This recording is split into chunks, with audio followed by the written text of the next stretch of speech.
Hi friends, ಎಲ್ಲರೂ ಹೇಗಿದ್ರೆ ಎಲ್ಲರೂ ಚೆನ್ನಾಗಿದ್ರೆ ಅಂತ ಭಾವಿಸ್ತಿದ್ದೀನಿ. ಈ ಒಂದು ವಿಡಿಯೋದಲ್ಲಿ ನಾವು ಗ್ರೂಪ್ ಡಿ ರೈಲ್ವೆ ಡಿಪಾರ್ಟ್ಮೆಂಟ್ ಏನಿದೆಯಲ್ಲ ಆ ಹುದ್ದೆಗಳು ಮುಂದೂಡಲಾಗಿದೆ ಅಂತಲೇ ಹೇಳ್ಬೋದು. ಇದೇ ಮೊದಲ ಬಾರಿಗೆ ನಮ್ಮ ಯೂಟ್ಯೂಬ್ ಚಾನಲ್ ನೋಡ್ತಿದ್ರೆ ಪ್ಲೀಸ್ ಸಬ್ಸ್ಕ್ರೈಬ್ ಮಾಡಿ ಮತ್ತು ಸಪೋರ್ಟ್ ಮಾಡಿ. ನೋಡಿ ಫ್ರೆಂಡ್ಸ್, ಇವತ್ತಿನ ವಿಡಿಯೋದಲ್ಲಿ ನಾವು ಯಾವ group D RRB group D ಹುದ್ದೆಗಳಿದ್ವಲ್ಲ ಆ ದಿನಾಂಕ ಮುಂದೂಡಲಾಗಿದೆ ಅಂತಲೇ ಹೇಳ್ಬೋದು.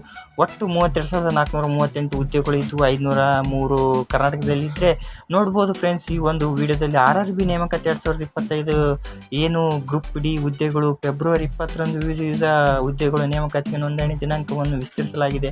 ಫೆಬ್ರವರಿ 22ಕ್ಕೆ ಕೊನೆ ಆಗಬೇಕಾಗಿತ್ತು ಫ್ರೆಂಡ್ಸ್. ಇದು ಅದ್ರ ಬದಲಿಗೆ ಮಾರ್ಚ್ 1ರವರೆಗೆ ನಿಮಗೆ ಅವಕಾಶವನ್ನು ಕೊಟ್ಟಿದೆ ನೋಡಿ ಫ್ರೆಂಡ್ಸ್. ಈ ಚಾನ್ಸ್ ಮಾತ್ರ ಯಾರು ಮಿಸ್ ಮಾಡ್ಕೋಕೆ ಹೋಗ್ಬಿಡಿ.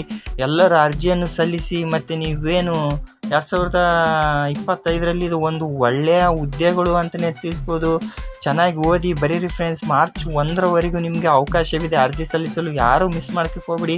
ಇದರಲ್ಲಿ ಇನ್ನೂ ಒಂದು ಏನಪ್ಪ ಪ್ರಾಮುಖ್ಯತೆಯನ್ನು ಕೊಟ್ಟಿದ್ದಾರೆ ಅಂದರೆ, ಇವರು ಯಾವುದೇ ರೀತಿಯಾಗಿ ನಾವು ಅಮೌಂಟ್ ಏನು ಕಟ್ಟಿರ್ತೀವಿ DD ಅದಕ್ಕೆ ಅಂದರೆ ಎಕ್ಸಾಮ್ಗೆ ಅಟೆಂಡ್ ಆದರೆ ಅವರು ರಿಟರ್ನ್ ಆಗ್ತಾರೆ ನೋಡಿ ಫ್ರೆಂಡ್ಸ್. ಅದನ್ನು ಕೂಡ ಇಲ್ಲಿ ಒಂದು ಒಳ್ಳೆಯ ವಿಷಯ ಅಂತಲೇ ಹೇಳ್ಬೋದು. ಇದರಲ್ಲಿ ಎಲ್ಲರೂ ಕೂಡ ಅರ್ಜಿಯನ್ನು ಸಲ್ಲಿಸಿ, ಎಲ್ಲರಿಗೆ ಆಲ್ ದಿ ಬೆಸ್ಟ್ ಹೇಳ್ತೀನಿ. ಅರ್ಜಿ ಸಲ್ಲಿಸಿ ಮತ್ತು ಏನಿದು ನಮ್ಮ ಮಾರ್ಚ್ 4ರಿಂದ ಮಾರ್ಚ್ 13ರವರೆಗೆ ಯಾವುದೇ ರೀತಿಯಾಗಿ ತಪ್ಪುಗಳನ್ನು ಅಪ್ಡೇಟ್ ಮಾಡಿದರೆ ತಿದ್ದುಪಡಿಗೆ ಕೂಡ ಅವಕಾಶ ಇರ್ತೈತೆ ನೋಡಿ ಫ್ರೆಂಡ್ಸ್.